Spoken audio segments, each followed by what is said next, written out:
Attorney Rufil Fernandez Banyok. Attorney Rufil Fernandez Banyok. Straight to the point. O karon, ania ang inyong anchorman. Veritatem sed pro veritate. Wa kitay mahimo aron sa pagpakigbatok sa kamatuoran, kundi aron sa pagdapig sa kamatuoran.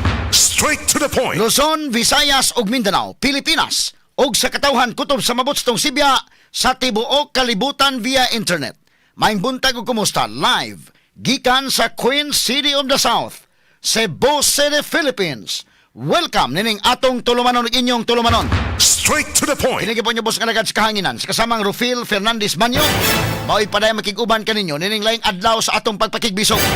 Adlaw karon mga kaigsunan nga Sabado. Pizza 17 na buwan mahigala sa Mayo tuig 2025. Straight to the point. Sa gihapon natagan tagpagtagad ang mga issues nga may labot ang lungsod. Nagbagang mga expose, nagunang mga reports. Dinhi lamang gyapon manghigala sa atong pagban-uban nining atong tulumanon ug inyong tulumanon. Straight to the point. Nagunas na masgutanan karong adlaw manghigala. Cebu Governor Gwendolyn Garcia nagpakita na sa publiko. Gahapon ni sa 11 higayon human sa eleksyon og nitambong kini pagbuka sa R Cebu nga programa nga nagpromote sa mga produkto sa kalungsuran nga gipahigayon sa Robinson's Galleria. Straight to the point. Dito sab ang pipila ka mga mayor nga nitambong mahigala og si Governor-elect Glenn Soco. Ato ni tagag pagtagad mahigala medyo emosyonal og ang ilang environment dito in Daken medyo dili malalim, no?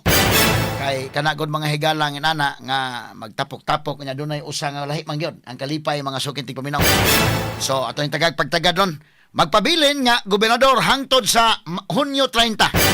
Si Gobernador Gwendolyn Garcia base kana mahigala sa balaod until June 30. Pero kung napatuman pa tong iyang suspension wala na, no? Preventive suspension nakakuha og TRO karon. Temporary restraining order mga sukintig paminaw. Kana depende pa na mga higala o gila pa po na mga kigalaang i-question pa na pa mga legal questions pero para nako ayaw na lang, no? Okay na lang na kay nagkakuha ga TRO palingkuran lang kutob sa June 30. Kay kinini ang mama sa ginas balaod under sa atop mga higalang konstitusyon. So pa ko na lang umakareport si Governor Gwendolyn mga higala sa Kapitolyo kay karong mga panahon na medyo laay gyud ang Kapitolyo mga kigalaan. So naay kutob sa June 30 nakakuha mahigalag TRO. Kaya na lang ninyo kusyon-kusyonan ng TRO nga nakuha. Okay na lang na, no? Kay mao maghapon June 30 naman gyapon kutob. O sa sinultian pa to mahigala ato lang ning agi kataw-katawa mahigala, ha? Matod pa nila tamjon sa man lang ni, ha? Taman sa John. Ang gihatag ra ba nga TRO mga 60 days man to day, no? 60 days. Ay basta di na lang maglibog ang mga tao, ha? Ating pasabot dis kahanginan nga kanang TRO. Kung presumably kung nakadaog pa siya nasay 60 days may gala nga pwedeng dili manaog diha sa iyang posisyon, no? Pero pildi naman karon June 30 may gala kanang TRO wala na mut ang academic na mga higala. Straight to the point. Ang kagahuman sa TRO dili na magsilbi may higala sa kagahuman sa June 30. Mao na gina mga sukintig paminaw, ha? So, ihatag na lang po na sa gobernador. Mas may bagay mo report sa mga higala may na lang madaginot ang pipila ka mga adlaw sa maglingkod siya si Antrono diha sa Kapitolyo mga higala. Straight to the point. Onya kinini ang mao gini daghan kayong leksyon nga itong makuha ini, no? Kining nahitabo kang Gobernador Gwendolyn Garcia.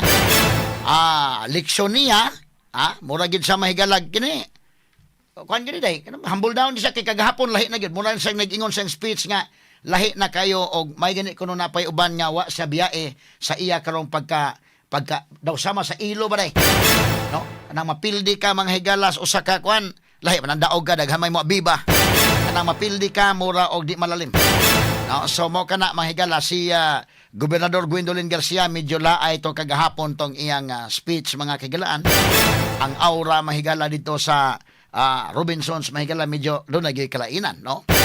So para niya, leksyon gano'n ni para niya, makapamalandong gid sa mahigala unsa man ang gibuhat sa mga subuanon.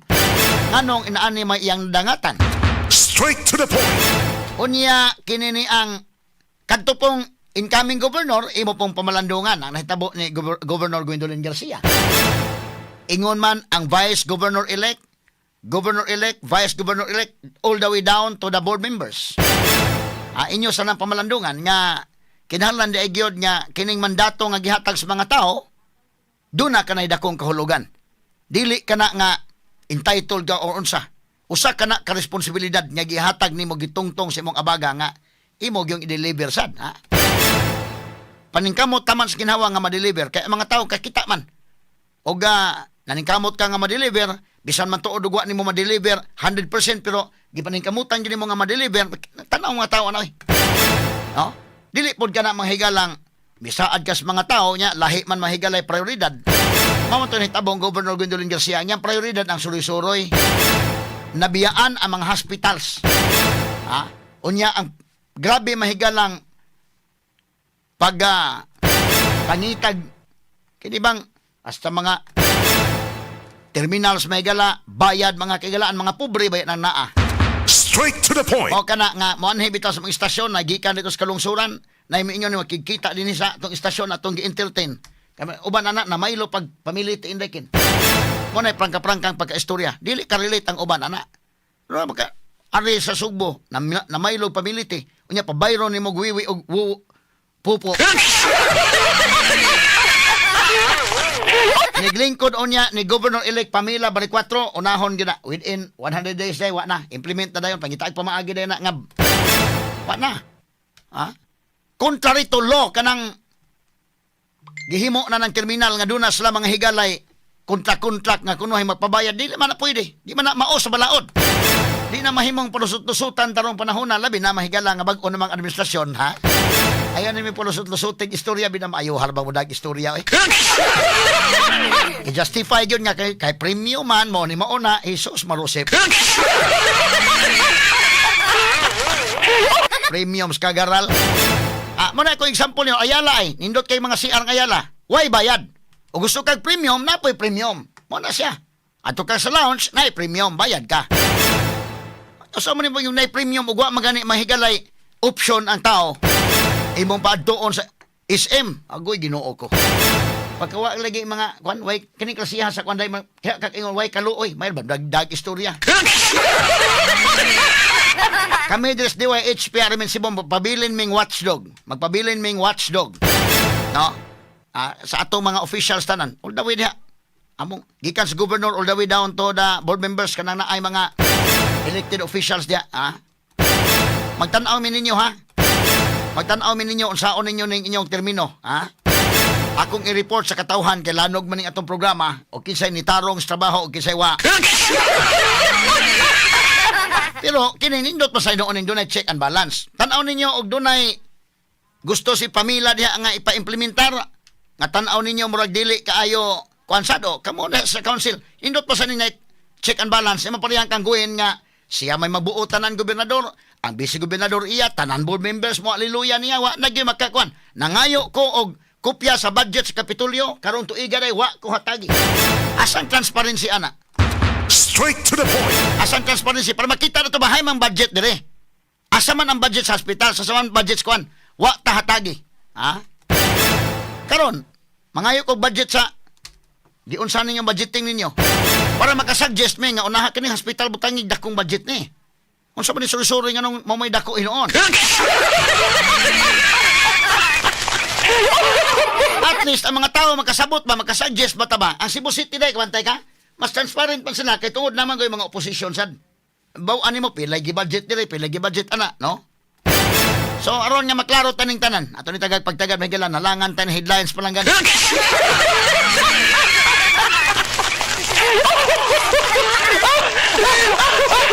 Tang sa Pikas Bahin si Raymond Garcia mahigala naghimo nag-transition team. Ubita-bita ni si Raymond kay paspas kayo mahigala nga ni Kunsid. Karon himo na sa transition team para hapsay ang ilang pag-turnover ngadto na sa bag-ong administrasyon ni Mayor-elect Nestor Archibal. Mas is Raymond, no? Unya si Winston pod ni hatag na pog statement pero si Governor Gwen murag pa magigihapon hatag og statement day. Pero sige lang ha. Unya, sa pikas bahin si Mayor-elect Nestor Archibald ni pasalig nga ilang ipatuman ang bag-ong serbisyo sa Cebu City Hall. Straight to the point. Unya, sa ilang paglingkod ni Vice Mayor-elect Tomas Osmeña nga gitawag og Mayor of the Night. Ang nagpasabot nga waytol ganay ang serbisyo sa syudad. Hasta sa kagabion. Straight to the point. Ini hinoon may gala sa Archibald, nagpasalamat nako atong gitagaag higayon sa atong programa dire.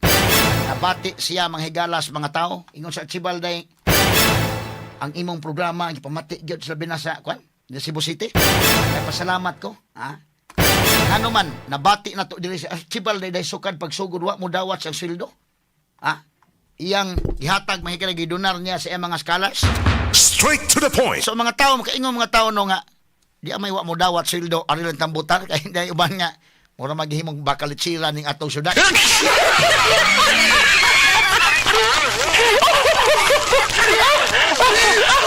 Lahat yung kakaingon ng mga tao no, kamao na sa mo, Juan Nisor. Kamao, bisa pag naikwarta, di yung magsilbi. Di na pwedeng duwa-duwaan mo nga, magabusar ka, total, daghang kag kwarta, total ng eleksyon, pamaliton na mo na. Ang mga tao ron, bida, o dawat wag tuo, oy,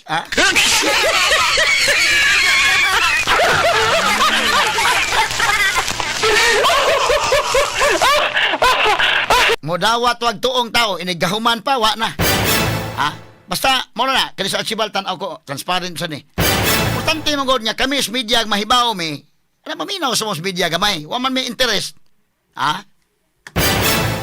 Kay aron nga doon na po may kumpas ba nga nasakto ba ning atong panelebisyon ba? Straight to the point. Kay lisod man kayo mga kagalaan ang naa. Jesus. So karon, kini sa Archibald mahigala og si Tomas. Atong tanaw ko Archibald na magligdong mas ning pagkatawhana, maayo unta og mahatag ba gyud ang kuan ba wa kita pasagdi dinhi sa Sugbo Itagaan gyud ta ang mga tao no, kamao gyud kayo namili og kuan. Abot sa probinsya gyud. Sa probinsya gyud mga kagalaan grabe gyud. No? So kaning mga gikan sa governor-elect, vice governor-elect all the way down to the board members. Kay bawo ta may gala ka na si Pambari 4 nag-idusara ra man na diha. Kamong tanan di man gid mo ka partido, pero mo ra gani akong ingon. Basta plano mga kaayuhan para sa mga pobre, ayaw ninyong babagi. Straight to the point. Magbantay gyud mi ana. Narba mi reporter sa Kapitol. Basta kay duna gani para sa kayuhan sa pobre, ayaw babagi. Dili kay magbabagbabag kay kontra partido kay bawal gyud may kanus angay babagan kanus ade. Adunay ipalabang si Pam dihang gusto niya nga tan-aw niyo di na maayo, ma-check and balance. Pero og kanang pampolitika ra gyud niya babagan aron nga kuno hay inon way nahimo. Kay bawo man ta ato song reporters kahanginan para kamo na po isunod hukman unya sa mga tao ni Store.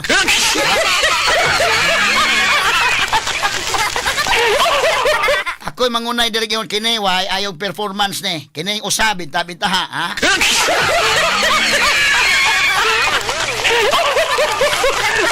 Ato pagtagad mga kaigsunan. Samtang karong adlaw, ready na para magproklamar sa mga managan mahigala, managan kini nanaog sa pagka-senador.